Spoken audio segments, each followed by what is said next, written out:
আজকে আপনাদের সাথে মাছের যে রেসিপিটা শেয়ার করব সেটা আমাদের বাড়িতে সবাই খেতে ভীষণই পছন্দ করে। বিশেষ করে আমার ছেলে তো পমফ্রেট মাছের এই রেসিপিটা খেতে খুবই ভালোবাসে। প্রথমেই পমফ্রেট মাছটাকে সামান্য লবণ, হলুদ গুঁড়ো, গোলমরিচ গুঁড়ো আর অল্প একটু ভিনিগার দিয়ে মাখিয়ে 5 থেকে 10 মিনিটের জন্য ম্যারিনেট করে নেব। তারপর পেঁয়াজ, আদা আর রসুন দিয়ে একটা পেস্ট তৈরি করে নেব। এবার মাছগুলো একে একে লাল লাল করে ভেজে নিতে হবে। এবার গ্রেভিটা বানানোর জন্য দিয়ে দেব আগে থেকে রেডি করে রাখা পেস্টটা। তারপর মশলাটা ভালো করে কষিয়ে দিয়ে দেবো একে একে গুঁড়ো মশলাগুলো। তারপর গুঁড়ো মশলাগুলো সামান্য কষিয়ে নিয়েই দিয়ে দেবো বেশ খানিকটা পরিমাণ টমেটোর পিউরি। এবার সমস্ত মশলাকে ভালো করে কষিয়ে নেব।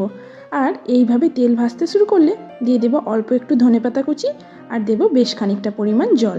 তারপর গ্রেভিটা ফুটে উঠলে দিয়ে দেবো একে একে ভেজে রাখা মাছগুলো। সবশেষে একটু লেবু রস ছড়িয়ে গ্রেভিটা ফুটিয়ে নিলেই রেডি হয়ে যাবে পমফ্রেট মাছ। ব্যাস, তারপর গরম গরম ভাতের সাথে পরিবেশন করুন। ধন্যবাদ।